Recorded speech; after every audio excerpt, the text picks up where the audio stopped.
I'm Jamie S. Rich, and this is Back to the Gutters. I like to use these Pentel pocket brushes. Yeah, it's a beautiful book. I use a Winsor Newton Series 7. I love comics, so I was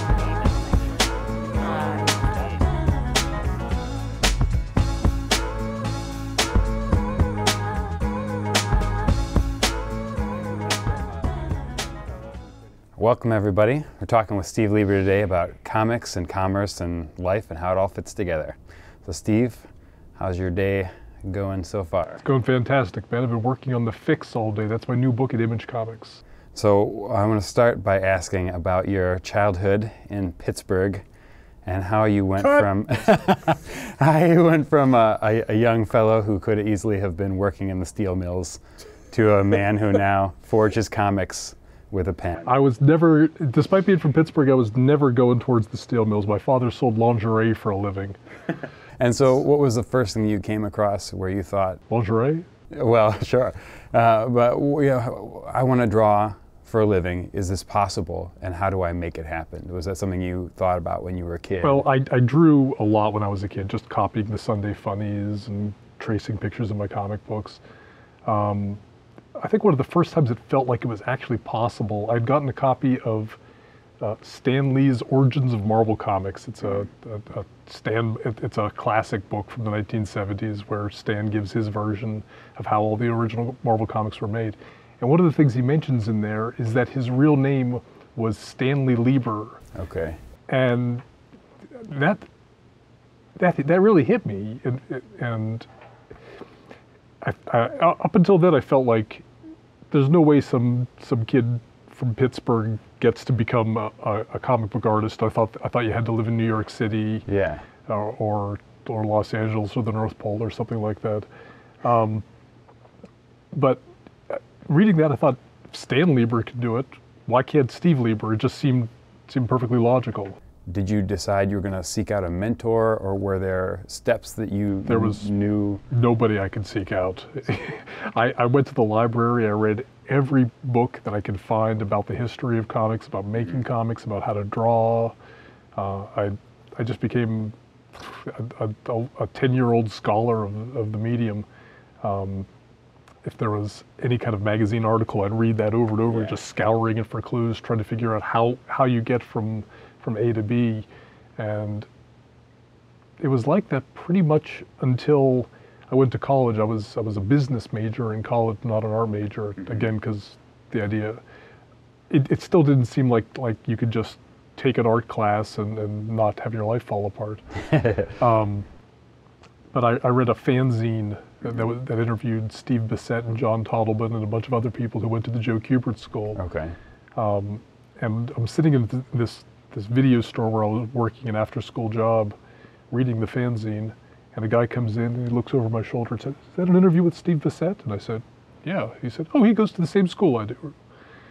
And I was completely blown away. And what the guy meant was that he was going to the same school that Bissett graduated from, the Joe Kubert School. And suddenly here was a guy I could ask questions about. How do you go to a school just for comic book artists? I talked to the guy, and it seems like, smash cut, there I am, giving up my full ride scholarship to Penn State. Whoa. So I could go pay $10,000 a year to study comic books. You can imagine how happy the parents were at that. Yeah. But I pushed through the pressure and made it happen. Well, what keeps you interested in the medium? All the things that come with it, the long hours and the effects it can have on your physical well-being and the limited amount of income. What makes you love it? I love telling a story. I love drawing comics. I love putting one picture next to another picture, next to another picture, and making things happen on the page. Yeah. I like drawing. I like the physical act of drawing a line and watching it wrap around a form and putting that form near another form and creating the illusion of depth. Yeah. And I love the rhythm of how one picture can lead the reader to expect one thing, and then by pulling the camera back, by changing the value of the background from black to white or whatever, you could completely upset their expectations. I just really like all the pieces that come together to make a comic. I loved them when I was a kid, and I love them now, and that hasn't changed at all. Would it matter to you if it changed? Is there something you like about if it suddenly had to contain motion graphics or things like that, or if it started to go that way? If it started to get, if it required motion graphics, I would find something else to do. For me, the magic of comics, when I talked about how much I loved all the individual pieces of it, I really like laying one still picture next to another. I think comics should play to its strengths.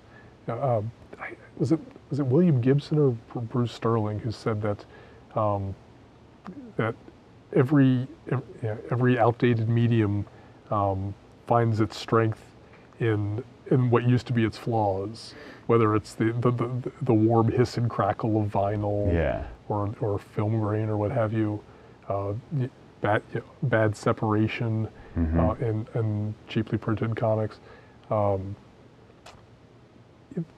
That limitation is what makes the thing interesting. Do you try and then put in things that are endemic to comics into the stuff you do as part of that furtherance of that aspect of it? I really like the cheap, tacky parts of the language of comics that for a while folks were trying to get rid of. I love sound effects.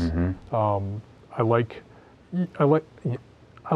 an occasional sloppy line. A figure of a hand where the line that makes the sleeve accidentally goes past the border. I don't mind giving the readers a peek behind the curtain while they're reading it. And I tend these days especially, I tend to work on stories that are stylized enough that that the presence of the author poking his head up in front of the stage and holding up a sign that says here's the funny part. It's all just part of the show. It's like all of a piece. Yeah.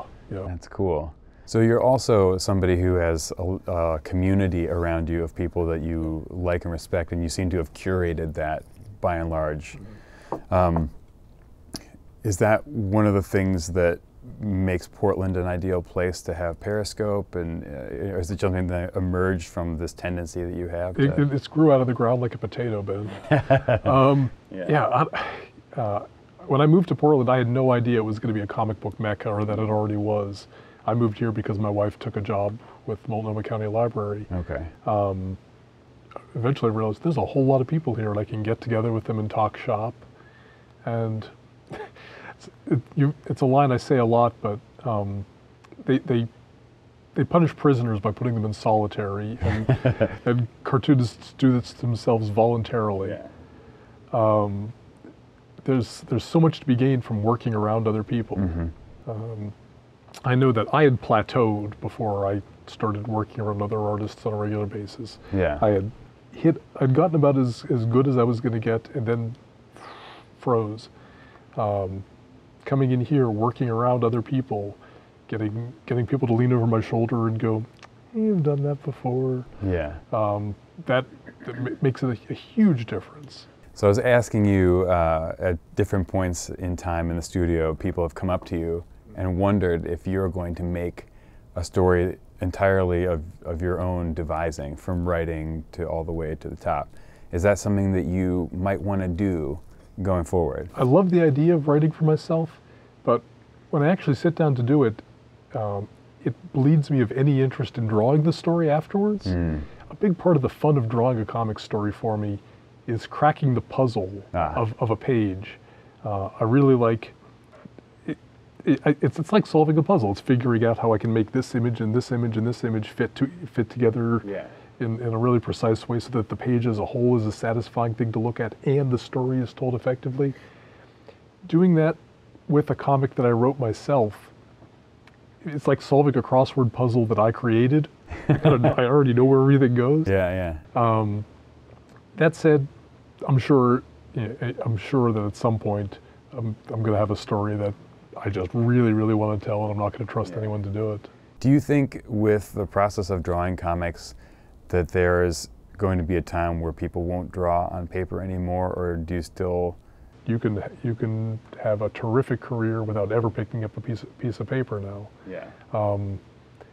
but selling those pieces of paper is still an important part of the economic mix that supports cartoonists, and so I wouldn't tell anyone to abandon it yet. It's become, working digitally has become increasingly important for me over the years. I'd say over the past decade I've gone from reluctantly using it at the very end of the process to touch things up, to 85% of the work I do on a comic. The biggest reason for that has been my eyes. As I've gotten older, it's a lot easier to see what I'm doing if I can blow a panel up to the size of a screen and swing my whole arm. Especially now that I'm doing comedy comics that have a whole lot of panels on a page and a whole lot of small figures. You use photo reference in a way that has helped you make a quantum leap forward in your work. Yeah, I had totally plateaued with what I was doing. I had kind of run through every pose I had for how someone sits in a chair, how someone walks into a room. Working with other cartoonists, with you, with other people in the studio, and telling them, okay, you're leaning over the desk and you're feeling powerful, and seeing how they interpret it, it gave me a whole lot of pictures, of the start of a whole lot of pictures I never would have drawn. There's a lot of blackmail. And a lot of great blackmail material, absolutely. Yeah, I've got horrible pictures. Maybe we could drop some of them in, and do a little montage of the two of us looking like jackasses. So you use digital media, you use photo reference strategically, and you have a specific workstation that you now have tailored to your physical betterment. So can we take a look at how you would work on a given page? Absolutely. All right, awesome. All right, so Steve, can you show us how you would build a particular panel? Sure. Well, I start off with a script, and I'll just go through it. I'll figure out what the beats are, what are the individual moments. Then I'll do tiny little thumbnail scribbles. They're called thumbnail sketches, and they're literally not much bigger than my thumbnail, where I'll figure out what are the shots I want for each page.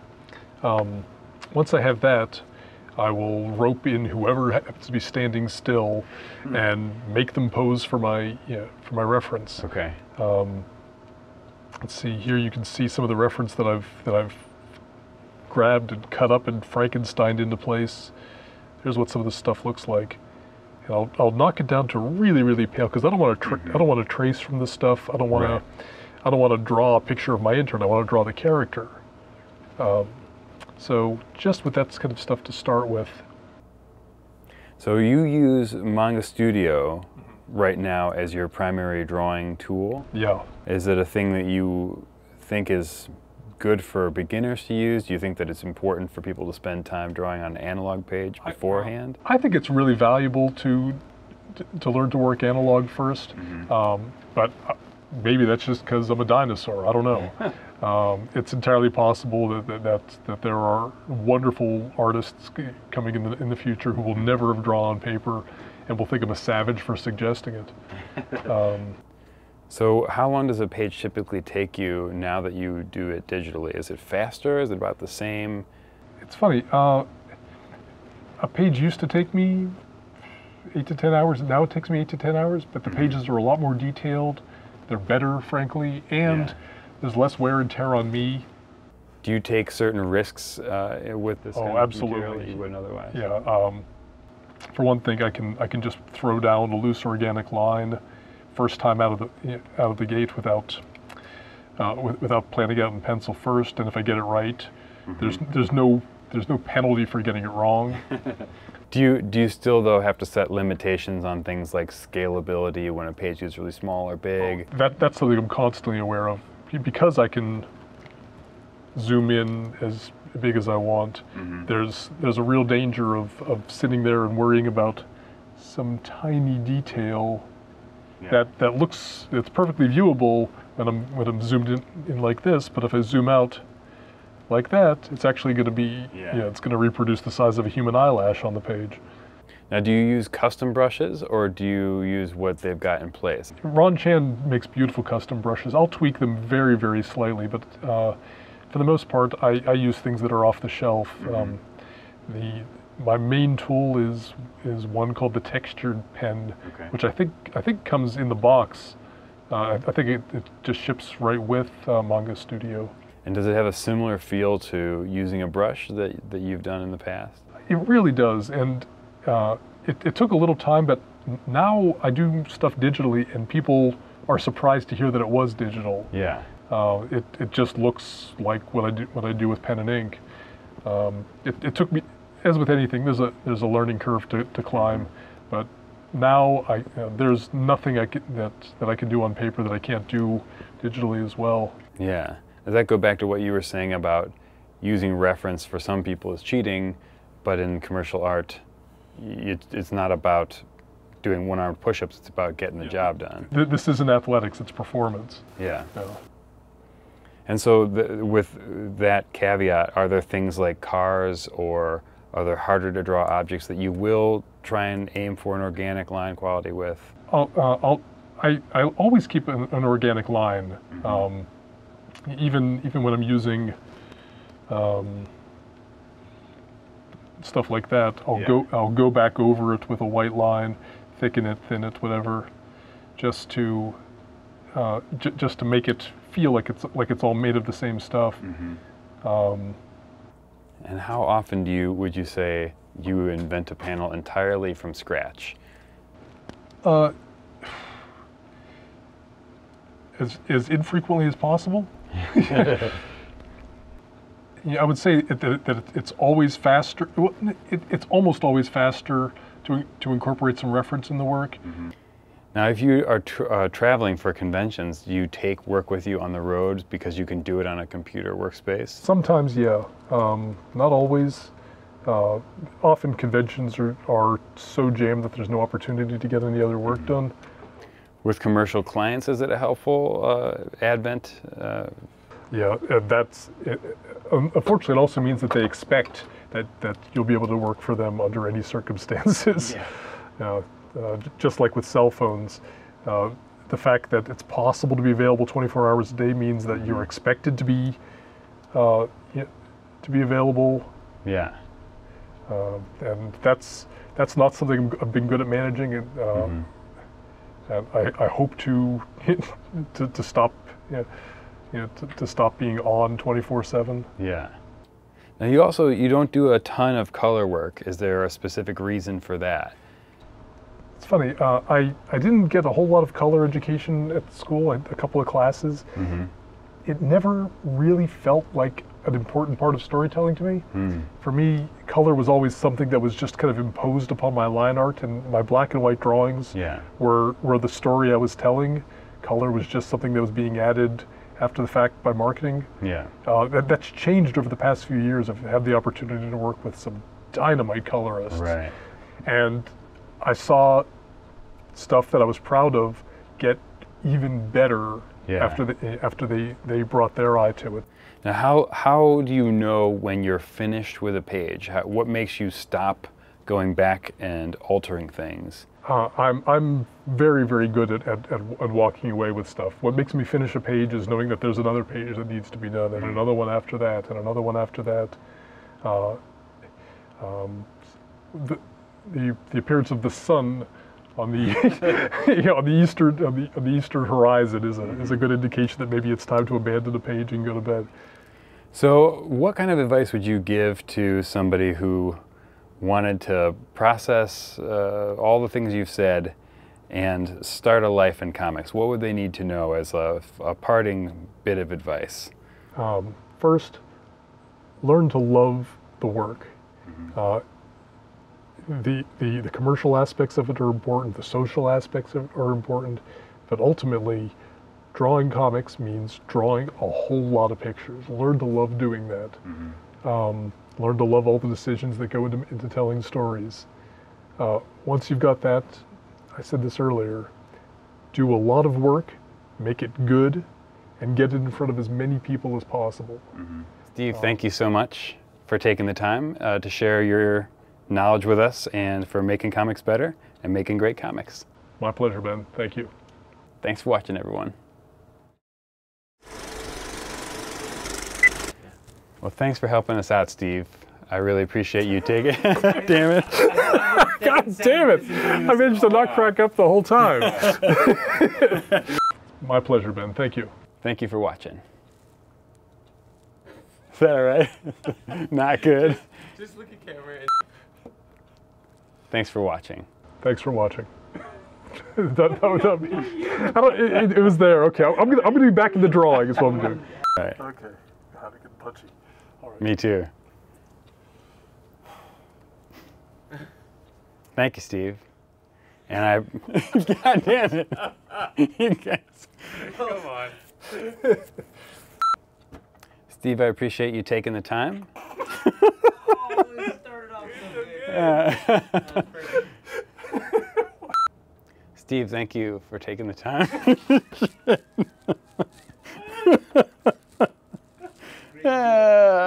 It's ridiculous. Oh, give me bacon. I shouldn't look at you because you're trying to rein it in, and like I could see the fracture starting to form. All right. Okay, wait. Let me get the tears out of my eyes.